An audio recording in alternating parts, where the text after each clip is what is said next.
Bad girl movie review. Jio హాట్‌స్టార్‌లో stream అవుతుంది ఈ రొమాంటిక్ మూవీ. తెలుగు డబ్బింగ్ కూడా బావుంది. ఫ్యామిలీతో చూడడం కొంచెం ఇబ్బందే. Watch individually. సినిమా చూసాక నాకెలా అనిపించిందంటే పెద్దగా నచ్చలేదు నాకు. చెప్పాలనుకున్న పాయింట్ బావుంది. కానీ చెప్పే ప్రాసెస్ బోరింగ్‌గా అనిపించింది. కానీ ఇలాంటి సబ్జెక్ట్ చెప్పాలనుకున్న వాళ్ళ ప్రయత్నం మాత్రం గ్రేట్ అనే చెప్పాలి. ప్లాట్ విషయానికొస్తే ఈ సినిమా రమ్య అనే అమ్మాయి లైఫ్ గురించి ఉంటుంది. స్కూల్ నుంచి కాలేజ్, అక్కడి నుంచి జాబ్ చేసే వరకు రమ్య లవ్ స్టోరీస్ ఏంటి, ఎంతమందిని లవ్ చేసింది, ఎందుకు వీళ్ళతో విడిపోయింది, తర్వాత ఏం జరిగింది అనే దాని చుట్టూనే ఉంటుంది సినిమా. ఇక సినిమాలో పాజిటివ్స్ వచ్చేసి రమ్యగా చేసిన అంజలి శివరామన్ యాక్టింగ్ మాత్రం చాలా బాగుంది. స్కూల్ గర్ల్ దగ్గర నుంచి క్లైమాక్స్ వరకు తన పర్ఫార్మెన్స్ పీక్స్లో ఉంటుంది. ఎక్స్ప్రెషన్స్ అయితే చాలా బాగున్నాయి.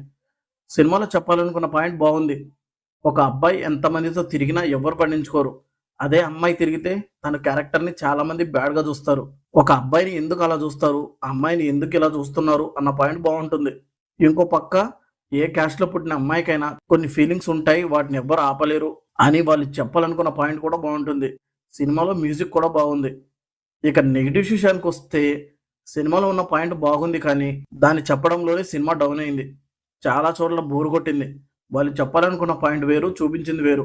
దీనివల్ల మెయిన్ పాయింట్ ఏముందిరా సినిమాలో అన్న ఫీల్ కూడా వస్తుంది. హీరోయిన్ క్యారెక్టర్ చూసి తర్వాత ఏమవుతుందనేది మనకు ముందే తెలుస్తుంది. అలాగే సినిమాలో ఉన్న ఎమోషన్స్ కంప్లీట్‌గా మిస్ అయ్యాయి. సినిమా టైటిల్‌కి తగ్గట్టు హీరోయిన్ క్యారెక్టర్‌ని బ్యాడ్‌గా చూపిస్తారు. దానివల్ల చెప్పాలనుకున్న పాయింట్ క్లియర్‌గా కన్వే అవ్వదు. అసలు సినిమాలో మనం కనెక్ట్ అవ్వడానికి ఏముండదు. రమ్య డేట్ చేస్తుంది, వాళ్ళతో విడిపోతుంది. మళ్ళీ ఇంకొకరితో డేట్ చేస్తుంది, మళ్ళీ విడిపోతుంది అన్నట్టు చూపిస్తారు. ఉమెన్ లైఫ్ గురించి స్టోరీ ఉంటే అది పక్కన పెట్టి ఓన్లీ రమ్య డేటింగ్స్‌నే చూపిస్తారు. దానివల్ల ఆడియన్స్‌కి దేనికి కనెక్ట్ అవ్వాలో అర్థం కాదు. స్టోరీకి కనెక్ట్ అవ్వాలంటే స్టోరీని వదిలేసి డేటింగ్ చూపిస్తారు. స్టోరీకి ఆడియన్స్ కనెక్ట్ అవ్వకపోతే మరి దేనికి కనెక్ట్ అవ్వాలి? డేటింగ్‌కా? ఫైనల్‌గా ఈ 'బ్యాడ్ గర్ల్' సినిమా నాకు పెద్దగా వర్కౌట్ అవ్వలేదు. సినిమాలో తీసుకున్న పాయింట్ మాత్రం బావుంది. కానీ దీన్ని వీళ్ళు చెప్పడమే బాలేదు. మీరు చూసి ఈ సినిమా మీకెలా అనిపించిందో కామెంట్ చేయండి. ఈ రివ్యూ నచ్చితే లైక్ చేయండి. మళ్ళీ నెక్స్ట్ వీడియోతో కలుద్దాం. Thank you for watching.